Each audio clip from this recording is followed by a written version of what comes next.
Hi, this is Brian Fogarty, and this is a video for Chapter 2 of the book Quantitative Social Science Data with R, second edition. So in this video, what we're going to do is test for heteroscedasticity, which is a great word. I love that word. So heteroscedasticity is non-constant error variance. One of the assumptions of Gauss-Markov theorem for OLS is constant error variance, known as homoscedasticity.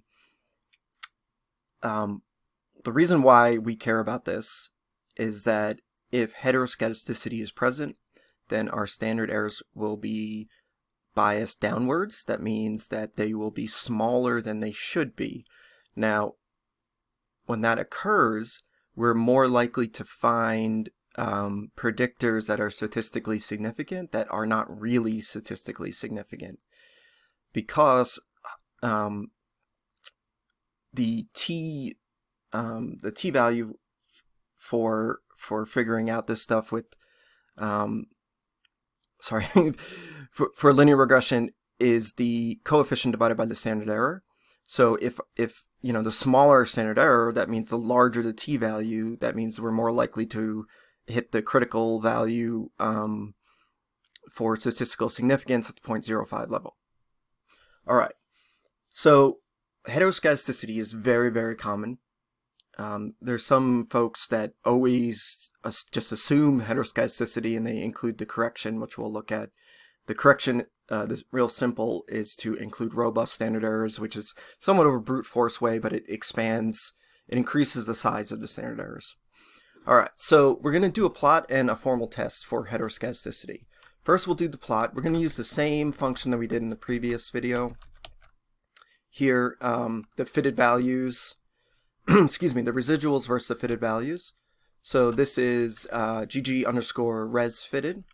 We're going to do model 1. And then we're going to do plus, and we're going to include this theme _BW again, just to make the plot a little clearer. All right, I got a weird error. Invalid graphic state. Beep, beep. It still worked. I don't know what's going on. That's strange. Okay, it worked though. That's really weird. Let's pull this, let's drag this, make this bigger. Okay, so for functional form, we were looking to see whether the local means were roughly 0. For heteroscedasticity, we're looking to see whether or not there's a pattern in these residuals. So when we're looking at this, I mean, the textbook version of this is like a fan shaped or a reverse or inverse fan. There's all these classic examples which we don't usually see in the wild. So what we're looking instead is just like, is there a pattern? And when we do this, we're not, this isn't like looking for the sailboat in the photo type thing. We're just doing a quick assessment. Is there a pattern? If there's no heteroscedasticity, then these residuals should look like, or these dots should just look like noise. There should be nothing going on. Here, we do see there is somewhat of a pattern, right? Like it's a little bit lower here, looks like it goes up a little bit, and then it trails off as we increase here. So this suggests there is a pattern and that we probably have heteroscedasticity. Let's do a formal test though. There's a bunch of different kinds of tests out there for heteroscedasticity. We're going to use the Brush-Pagan test. This is bptest, so that's the function in our bptest, and then model 1, and then we're going to include this option that we don't want it to use studentized residuals. All right, so the null hypothesis is no heteroscedasticity, or right, another way is homoscedasticity. Looking for a p-value 0.05. So this is below 0.05.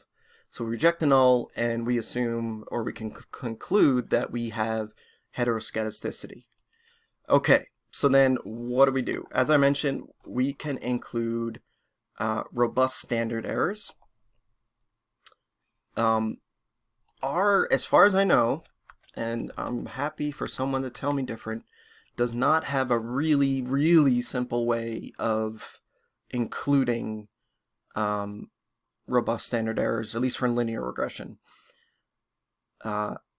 Stata, which I don't even know if it still does, but back in the old days, at least, Stata, you could just do comma RO for robust, and that would just give you the robust standard errors. So like your regression command, and just do that. Here, what we have to do is we have to use a different function altogether. So we need to load this library called sandwich. Fun sandwich. I think there was some like commercial that would be like, because sandwich. All right. So we need to load this. This will allow us to run this, what we want here. We're going to use a function called coeftest, and then model1, and then we're going to change the variance covariance matrix, and we're changing it to what's known as heteroscedastic consistent. Is that right? I always forget what. Yeah, heteroscedastic consistent covariance matrix. And so this is the version of doing robust standard errors in R. All right, so that is vcov HC. That's see. The HC stands for heteroscedastic consistent. So that's what we need the sandwich package for. All right, so we highlight that and run that.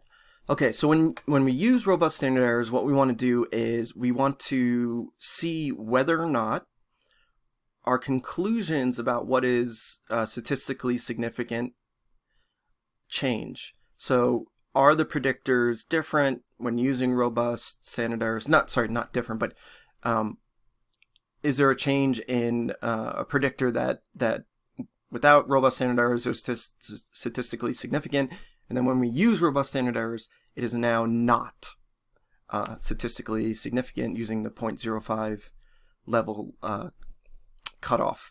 So we see here that these are all still statistically significant, so our conclusions about the model don't change. Let's take a look just real quick again at what model 1 looked like. Okay, so scroll up here. All right, so we see that the standard errors for the robust are all, sorry, I know this is kind of, might be nauseating, are generally all large. So no, they're all larger. So this really isn't necessarily it's again like kind of a brute force approach to just make standard errors larger, but it solves the problem. Okay, so that is it. Looking at heteroscedasticity in R. So thanks for watching. I'll see you next time.